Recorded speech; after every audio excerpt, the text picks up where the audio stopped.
안녕하세요. 건강지킴이 닥터 MBC 정다연입니다. 질환에 관한 다양한 궁금증 여러분의 입장에서 꼼꼼하게 짚어드리겠습니다. 퇴행성 관절염은 65세 이상 인구의 80%가 경험하는 대표적인 퇴행성 질환으로 관절의 연골이 닳아 통증과 운동 기능 저하를 유발하는데요. 주로 노화가 원인으로 노년층에서 자주 발생했지만 최근에는 과도한 체중 변화와 스포츠 활동으로 젊은 연령대에서도 퇴행성 관절염 환자가 증가하는 추세입니다. 더구나 퇴행성 관절염은 일상생활의 불편함과 삶의 질에 많은 영향을 미치기 때문에 사전에 미리 예방하는 것이 무엇보다 중요한데요. 그래서 오늘은 익산병원 정형외과 이한솔 과장과 함께 퇴행성 관절염에 대해 자세히 알아보겠습니다. 퇴행성 관절염은 통증이 심해졌다가 호전되는 양상을 반복하다 점차 증상이 악화되는 경우가 많습니다. 그래서 통증이 일주일 이상 지속될 경우 빠른 진료가 필요하며 약물 치료로 호전이 되지 않을 경우 수술적 치료도 고려해봐야 하는데요. 그래서 오늘은 정형외과 전문의 이한솔 과장과 함께 퇴행성 관절염에 대해 자세히 알아보겠습니다. 네, 과장님 안녕하세요. 안녕하십니까. 네, 반갑습니다. 먼저 이 퇴행성 관절염이란 어떤 건가요? 그러니까 퇴행성 관절염은 이제 관절을 구성하는 여러 가지 성분이 있는데 네. 그중에서 관절 연골이 있고요. 그리고 주변에 뼈라든지 다른 연부주들이 있는데 여기에 체중 변화가 생겨서 나타나는 질환이 되겠습니다. 네. 대개 주로 체중을 부하받는 관절과 연관성이 많은데 대개 엉덩이 관절이라든지 무릎 관절이 많이 오고 잘 아시다시피 주로 이 무릎 관절이 많이 나타나는 것으로 되어 있습니다. 우리나라 연구에서 보면은 앞서 말씀하신 것처럼 굉장히 많은 숫자에서 65세 이상에서 퇴행성 관절염이 발견되는데 통계적으로 봤을 때는 대개 37.8% 정도에서 증상을 유발한다고 되어 있습니다. 남자 여자 비교를 해보면 남자는 대개 20.2%, 여자는 50.1%로 여자분들이 한 3배 정도 많이 나타나는 것으로 되어 있습니다. 상당히 여성분들이 높네요. 예, 많은 편이죠. 그럼 이 퇴행성 관절염의 증상에는 어떤 것들이 있나요? 많이 접하는 내용이겠지만 대개 주로 무릎이 그러다 보니까 무릎 통증과 함께 그 주변이 이제 뻣뻣해지고 운동에 제한이 나타납니다. 그래서 관절 구축이라고 표현을 하는데 완전히 구부러지지 않거나 완전히 펴지지 않는 걸 말하는 거고요. 또 오래 앉았다 일어나기 힘들어집니다. 더불어서 이제 활동을 하면 더 증상이 심해졌다가 쉬면은 좀 나아지는 양상을 보이고요. 또 염증이 심해지면은 저녁 때 아픈데 특히 밤에 잠자기 전에 힘들고요. 굉장히 퇴행성 관절염이 진행이 많이 되면은 되게 뭐 걸을 때 아프고 심하면 다리를 절게 되는 현상도 나타나게 되겠습니다. 네, 이러한 증상들이 있다면 이 퇴행성 관절염을 의심해 볼 수 있겠는데 이 퇴행성 관절염의 진행 과정은 어떻게 되나요? 물론 퇴행성 관절염 같은 경우는 관절 연골, 연골판, 그 주위의 뼈, 그다음에 관절을 싸고 있는 이제 관절낭으로 이루어진 게 관절이 되겠는데 나이가 들면서 퇴행성 변화가 나타나는데 가장 먼저 나타나는 게 뼈를 싸고 있는 관절 연골에 퇴행성 변화가 되겠습니다. 되게 말랑말랑한 구조물인데 시간이 지날수록 좀 딱딱하게 되고 탄력이 감소가 되겠고 이렇기 때문에 외부 충격으로부터 관절을 보호하는 기능이 약해지게 됩니다. 또 시간이 흐르면서 연골이 이렇게 말랑말랑하고 깔끔했던 진주빛처럼 반짝반짝 빛났던 구조물 자체가 마모가 되면서 거칠게 변하고요. 그뿐만 아니라 그 밑에 있는 뼈까지 딱딱해지면서 뼈 주변에 골극이라고 해서 과잉골 형성이 나타나서 마치 도깨비 뿔처럼 보이는 경우가 있습니다. 예, 그러면 이 퇴행성 관절염인 거를 진단하는 방법도 있겠네요. 예, 주로 증상으로 많이 발견할 수가 있겠죠. 아프다든지 또 아니면 이제 걸을 때 변화가 있다든지 그럴 수 있겠고. 그래서 병원에 되면은 그 증상 부위를 확인하고요. 간단한 신체 검사와 함께 단순 엑스레이로 충분히 진단이 가능합니다. 근데 실질적으로 이제 환자한테 필요한 건 정확한 진단이 필요하기 때문에 엑스레이 외에도 여러 가지 검사가 진행될 수가 있는데 먼저 엑스레이 같은 경우 보면은 그 정도, 그러니까 초기냐, 중기냐, 말기냐 이거 구별할 수가 있겠습니다.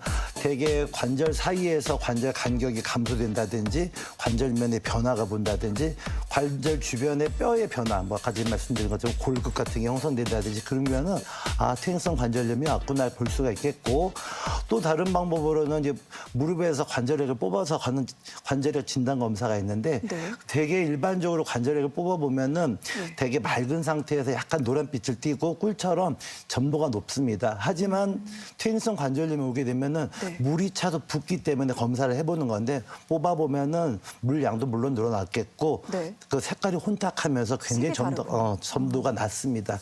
그래서 이런 검사는 하는 것은 혹시 염증이 감염에 의한 것인지 아니면 관절염이 심해서 그런 것인지 확인하기 위해서 관절액 검사를 해보고요. 조금 이제 무리일 수도 있습니다만은 우리 관절경 검사를 할 수가 있어요. 관절 내시경이라고도 하죠. 근데 대개 다른 질환이 있어서 치료하는 중에 발견하는 경우가 많은데 일단은 TV 화면을 통해서 관절 내부를 관찰하기 때문에 관절 내부에 있는 구조물에 대한 퇴행성 변화라든지 관절염을 진단할 수가 있습니다. 도리어 또 동시에 이 상태에서 뭐 손상된 조직을 제거를 한다든지 염증성 관절액을 싹 씻어낼 수 있는 세척도 가능하기 때문에 물론 검사를 하기 위해서 이런 관절경은 하지는 않지만 치료를 하면서 관절 그 내부에 있는 퇴행성 변화를 확인하는 데 도움이 될 수가 있겠죠. 또 한 가지는 이제 마지막으로 MRI가 있는데 MRI는 사실 기본적인 검사는 아닙니다. 좀 고비용이기도 하고요. 근데 만약에 그 관절 그 엑스레이에서만 볼 수 없는 부분들, 뭐 연부 조직 같은 것이 문제가 있다든지 퇴행성 변화가 있다든지 연골판이 손상됐는데 이것이 수술을 어떻게 할 것인지 이거 판단하는 데 쓰는 검사이게 되겠습니다. 되게 일반적으로 진단은 엑스레이로 충분하지만 이런 부수적인 검사를 통해서 조금 더 치료 방향을 잡는데 유리할 것 같습니다. 네, 앞서 말씀해 주신 이 방법들을 통해서 뭐 진단을 받았어요. 그러고 나면은 치료를 해야 되잖아요. 보존적 치료는 어떤 방법들이 있나요? 좋은 질문이신데요. 대개 보면은 관절염 하면은 다 수술을 해야 되는 거 아니냐는 걱정들을 많이 하시는데 1차적인 그 보존적 치료가 맞습니다. 잘 아시다시피 약물 치료도 하고 조금 더 관절에 직접적으로 작용할 수 있는 주사 치료도 같이 합니다. 이 약물요법을 보면 몇 가지 단계를 나눠지는데 뭐 우선적으로 하는 목적이 환자들이 아프기 때문에 통증을 감소시키는 목적이 있겠고 또 관절염은 퇴행성 질환이기 때문에 계속 진행될 수가 있으니까 그 진행되는 걸 최대한 막아볼 수 있는 목적의 치료가 될 수가 있겠습니다. 그래서 되게 약 쓰는 약은 다양하게 있는데 먼저 피마약성 진통제 이 자체는 통증에는 좋은 약입니다. 하지만 얘가 수염 기능이라든지 또는 그 부종을 억제시키는 역할은 적기 때문에 단순히 통증이 있을 경우는 이 약이 도움이 되겠고 또 이 약의 특징은 좀 장기간 쓰도록 큰 문제가 없는데 만약에 자주 음주를 하신다든지 간 기능이 안 좋으신 분들은 조금 지양하는 게 좋을 것 같습니다. 그다음에 쓸 수 있는 약은 비스테로이드성 소염 진통제가 있는데 우리가 일반 말하는 진통소염제 하는 게 이 약이 되겠습니다. 이 기능은 이름 그대로 통증을 완화시킬 뿐만 아니라 염증을 감소시키는 효과가 있기 때문에 흔히 사용되죠. 그리고 기본적으로 쓰는 약제입니다. 근데 이 기능 때문에 먹는 약으로도 쓸 수 있지만 뭐 위장이 안 좋다든지 그런 경우는 바르는 약이라든지 붙이는 파스 제제로 나오는 경우도 많습니다. 조금 전에 언급했던 것처럼 이게 소염 진통제가 좋은 약이긴 하나 위장 간에 문제가 있는 분들은 좀 어려움이 있을 수 있기 때문에 그 부분들을 좀 호전시키기 위해서 만든 약들이 콕스투 선택적 억제제가 있습니다. 이 또한 진통소염제의 일종입니다. 말씀드린 것처럼 염증을 가라앉히고 통증을 완화시키는 데는 좋은 약입니다. 근데 유달리 그 위장에 뭐 위궤양이 생기고 속이 쓰리고 그런 분들이 그 소염 진통제이기 때문에 그 부분 선택적으로 그걸 제한할 수 있게 만드는 약이라서 위장 간에 굉장히 효과적인 약제로 되어 있습니다. 또한 이제 고령의 어르신들 보면은 제가 혈압이라든지 당뇨라든지 또 뇌졸중들 때문에 항응고제들 또 항혈전제를 쓰는 경우가 많은데 이런 소염 진통제를 잘못 쓰면 그것이 더 악화될 수가 있는데 이런 이제 선택적 억제제를 쓰면은 그런 부분에 나쁜 영향을 주지 않는 걸로 되기 때문에 이 약들도 그런 효과적으로 사용합니다. 또 통증에 관해서 말씀드리려면 좀 대표적인 게 조심스럽지만 마약성 진통제가 있죠. 일반 약물이나 다른 비약물적 요법을 했음에도 불구하고 치료가 실패했을 경우 근데 과연 수술해야 될 것이냐 이건 딜레마가 빠질 수가 있습니다. 그런 분들은 놔둘 수는 없죠. 통증을 조절하기 위해서 쓰는 약제들인데 약제가 이제 보통 이 두 가지가 복합 제도가 있습니다. 앞서 말씀드렸던 비마약성 진통제인 네. 아세토아미노펜에다가 그 마약 성분 용량을 최대한 줄여서 만들어진 제제를 써서 복합 제제로 사용하는 경우가 있습니다. 또 한 가지 방법으로는 이제 주사 제제가 있겠죠. 아무래도 약물이라는 게 예. 우리 입을 통해서 소화를 통해서 이게 몸에 흡수되다 보니까 속도가 늦을 수 있겠죠. 그렇죠. 근데 주사 제제는 직접 아픈 부위에다 주사를 놓기 때문에 효과를 좀 빨리 볼 수 있는 장점이 있습니다. 네. 대표적인 게 스테로이드 주사가 있는데 일명 뼈주사라고도 하죠. 그 다음으로는 이제 우리가 하이알유론산, 일명 연골 주사라고도 하죠. 예. 자, 그 외에도 요새 많이 쓰는 게 네.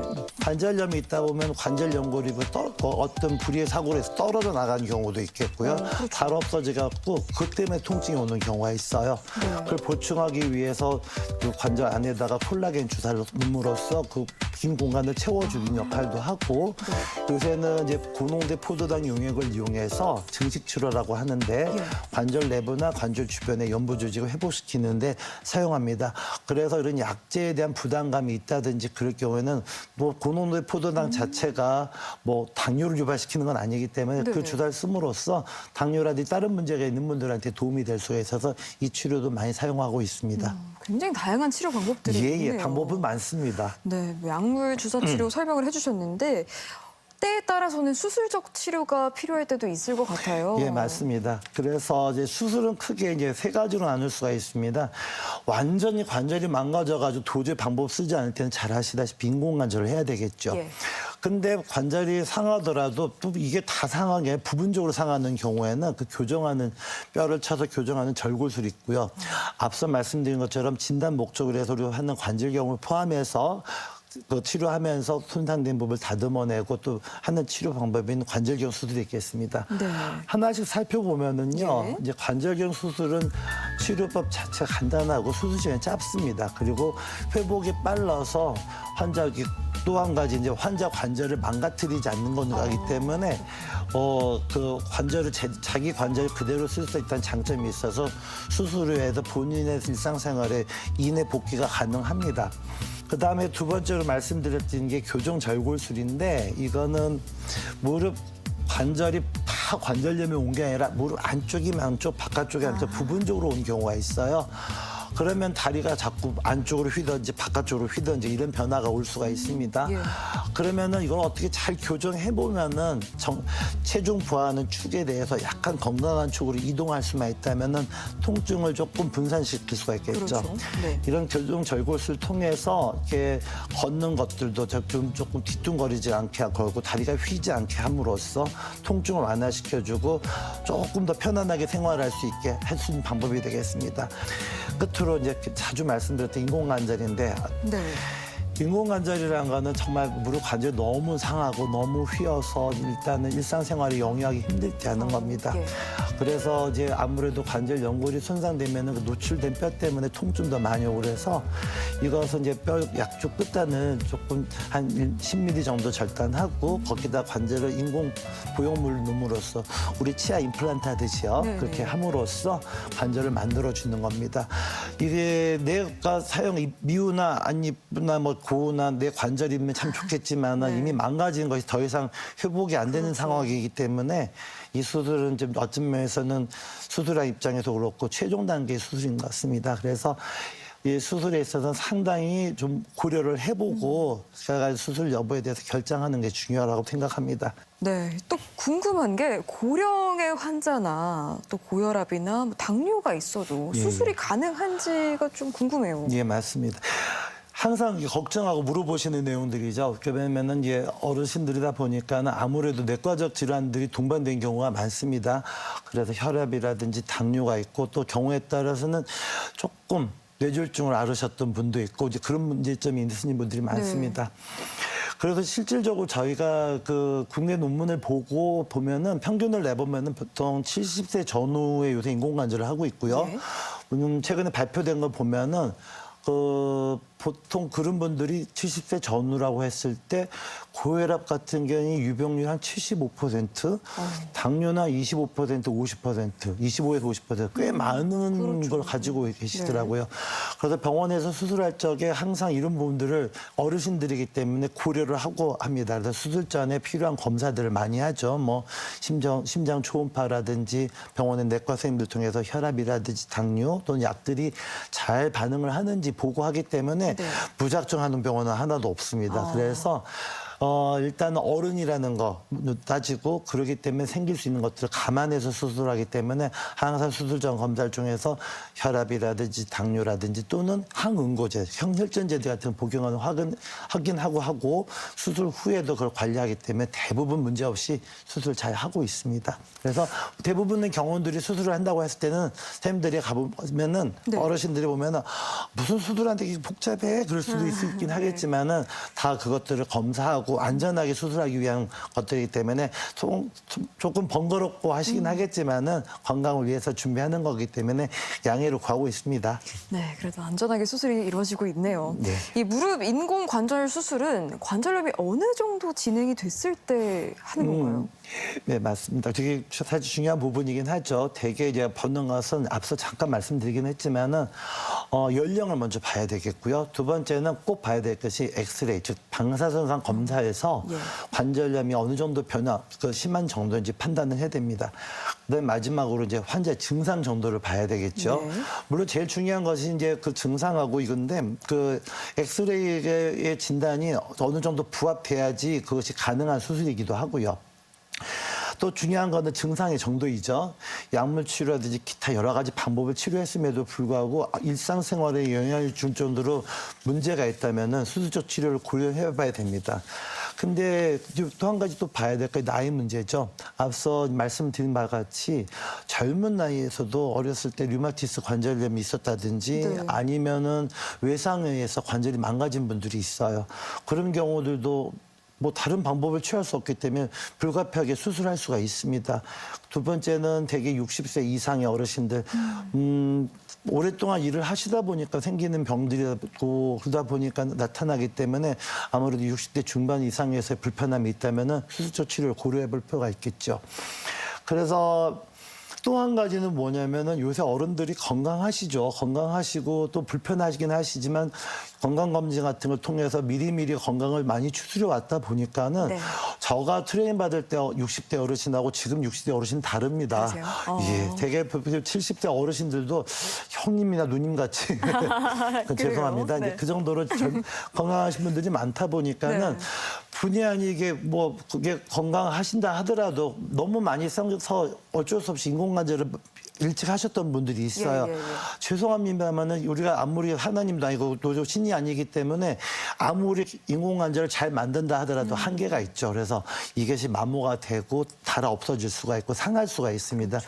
그래서 아까 전에 말씀드린 것처럼 젊은 층이라든지 조금 건강하신 어르신이라도 오래오래 건강을 유지하고 오래 사시는 어른들 같은 경우는 재치환수라는 경우도 있습니다. 근데 요새는 충분히 그걸 잘 견디고 하시는 분들 많고 저희들도 충분히 준비해서 하기 때문에 대부분 병원에서 그런 것들을 잘 감당하고 있습니다. 퇴행성 관절염에 대해서 계속해서 이야기를 나누고 있는데 완치가 가능한 질환인가요? 아이고. 죄송합니다만 불가능하죠. 하지만 1년에 쭉 말씀드린 것처럼 이게 퇴행성 변화라는 것은 막을 수는 없습니다. 그래서 뭐 젊어지는 약이 없듯이 관절도 오래 쓰다 보면은 관절에 있는 조직이라든지 연골이라든지 많이 상할 수가 있겠죠. 하지만 이것이 뭐 앞으로 계속 진행될 거니까 어떻게 하고 말 것이 아니라 그걸 조절을 함으로써 진행되는 걸 막아주는 게 중요할 것 같습니다. 앞서 말씀드린 것처럼 약물 치료라든지 이런 것들도 조기 시행하면 좋겠고 제가 이런 말 하긴 좀 모함집니다만은 체중 조절이 굉장히 중요한 것 같습니다. 너무 무게가 나가지 않게 하는 게 중요한데 만약에 체중이 1kg이 늘어난다면은 그 무릎에 가는 하중에는 상대로 느낌이 5kg 이상의 부담이 간다고 합니다. 근데 군담회에서 뭐 내가 10kg 늘었다 해서 뭐 50, 뭐 그렇게 많이 늘어나는 건 아니겠지만 그 정도의 부담이 되는 거기 때문에 체중을 조절을 함으로써 관절로 가는 부담을 줄여줄 수가 있겠고요. 또 생활 습관이라든지 이런 것들 바꿀 필요가 있겠고요. 또 그 외에는 운동치료라든지 물리치료 등에 대한 그 보존 조치를 통해서 조절을 함으로써 더 진행되는 것을 막아주거나 그렇게 하는 것이 더 좋을 거라고 생각합니다. 네. 관절염에 도가니탕이나 족발이 좋아서 좀 챙겨 드시는 분들도 있더라고요. 네, 맞습니다. 진짜 도움이 되나요? 뭐 이론적으로 틀릴 건 없습니다. 하지만 이제 다시 보면은 이게 왜 그러냐면은 도가니와 족발, 그러면 소화 돼지 관절 또는 거기에 일부분을 제가 포함된 음식인데 네. 그 사람 관절에도 유산 성분이 있죠. 콜라겐 같은 거, 콜라겐, 뭐 이 제2형 콜라겐 같은 것이 그에 해당됩니다. 자, 만약에 이런 성분들이 부족해서 연골이 상해서 만약에 이게 관절염의 원인이라면은 먹어줌으로써 그 부족한 몸을 채워주니까는 도움이 될 수가 있겠죠. 그렇죠. 이론적으로는 그렇습니다. 근데 사실은 관절염이 발생되고 진행하는 것에 있어서 다시 원인이 그것만의 원인은 아니겠죠. 생활 습관이라든지 내가 활동하는 거라든지 또 그 외 음식 섭취라든지 그런 것들도 영향을 줄 수가 있기 때문에 좋은 음식물이긴 하지만은 그것만으로 관절염이 치료된다는 거는 조금 의문점이 있습니다. 그렇군요. 좀 비슷한 맥락에서 자석 팔찌나 자석요? 이 네네. 자석을 사용한 제품들도 도움이 된다는 말이 있더라고요. 예. 자석을 이용한 제품들이 이제 관절염에 효과가 있는가에 대해서는 현재까지 연구 보관 결과로는 이제 거기서 결론 내리기가 어렵습니다. 일부 연구에서는 실질적으로 자석료나 자석으로 만든 보조 장품 자체가 관절염 통증에 좀 감소시키는 효과가 있다고 되어 있습니다. 하지만 많은 연구를 종합해보고 내린 결론을 봤을 때는 아직까지 의미 있는 차이는 없는 것으로 되어 있습니다. 네, 이렇게 또 퇴행성 관절염에 대해서 많은 이야기를 나눠봤는데 마지막으로 당부 말씀 부탁드립니다. 예, 제가 병원에서 말씀하신 선생님들이 말씀하시는 거 충분히 맞고 또 약들도 잘 챙겨 드시는 건 맞습니다. 근데 약을 잘 먹고 치료를 잘 받는 것도 중요하지만 생활 습관을 바꿀 필요가 있겠죠. 그리고 우리나라 생활 습관 중에서 보통 이제 좌식 생활도 하지만 무릎 꿇고 앉아서 하는 게 많습니다. 쪼그리고 앉아서 생활하는 것 자체는 그것이 무릎 연골이나 관절 또는 허리에도 굉장히 좋지 않기 때문에 가급적이면 쪼그려 앉아서 하는 활동을 금하시는 게 좋겠고요. 만약에 그렇게밖에 할 수 없는 상황이라면 우리 목욕탕에서 쓰는 앉은뱅 의자 같은 걸 사용함으로써 무릎에 가는 부담이라든지 허리에 가는 부담들을 줄여줄 필요가 있을 것 같습니다. 또 한 가지는 걷는 운동이 중요합니다. 물론 이제 뼈 자체에도 영향을 줄 수 있어서 조금 꺼려 하시는 것 같은데 사실은 뼈도 중요하고 관절도 중요하지만 관절 싸고 있는 주변 근육이 굉장히 튼튼해야지 무릎에 가는 부담이 적습니다. 그래서 걷는 운동이 우리 몸에서는 큰 부담 운동이 없기 때문에 적어도 1시간씩 하시면 좋겠는데 한꺼번에 못하면은 30분씩 2번을 한다든지 20분씩 3번을 한다든지 1시간 정도는 채우시면 좋겠습니다. 마지막으로 제가 잔소리를 드리려면은 신발까지만 말씀을 드리겠습니다. 사실 신발도 상당히 중요한데 항상 발뒤꿈치를 잡아주는 신발을 신으면 좋겠습니다. 슬리퍼나 샌들처럼 발목을 못 잡아주는 신발은 발목이 흔들리다 보면 그 충격이 무릎하고 허리로 갑니다. 그래서 항상 뒤가 막혀있는 운동화나 단을 신으면 좋겠고 그걸 신더라도 꺾어 신는 건 금하시고요. 또 이제 집안에서 오죽 했으면 집에 있는 화장실도 발판 만들어 놓고 맨발로 들어가라고 하겠습니까? 그래서 실내화를 쓰시는 것도 감안하시고 거실에서도 발이 차면은 덮어서 신거나 양말을 신으시고요. 슬리퍼는 안 신는 게 좋겠습니다. 네, 이 시간에는 정형외과 전문의 이한솔 과장과 함께 퇴행성 관절염에 대해 알아봤습니다. 네, 과장님 오늘 말씀 고맙습니다. 감사합니다.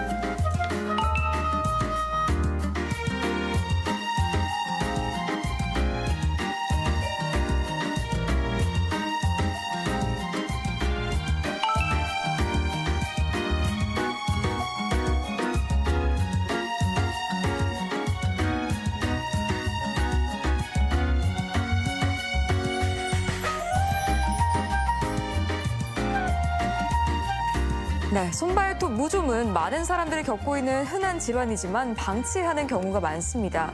더구나 완치하는 데 오랜 시간이 걸리고 재발 가능성이 높기 때문에 철저한 관리가 필요한데요. 먼저 항상 청결한 상태를 유지해야 하며 손과 발가락 사이의 물기를 완전히 건조시키는 것도 중요합니다. 그리고 땀 흡수가 잘 되는 면 소재의 양말과 통풍이 잘 되는 신발을 선택하는 게 좋고요. 평소 손발톱의 길이 너무 짧지 않게 깎는 게 좋고 네일 아트를 너무 장시간 유지하면 무좀 발생 확률이 높아질 수 있기 때문에 주의가 필요하겠죠. 그리고 이 밖에 건강과 관련해서 궁금증이 있다면 전주 MBC 홈페이지에 질문 남겨주시기 바랍니다. 닥터 MBC가 여러분의 궁금증 언제든지 풀어드리겠습니다. 네, 저희가 준비한 소식은 여기까지고요. 다음 주 이 시간에 다시 찾아뵙겠습니다. 고맙습니다.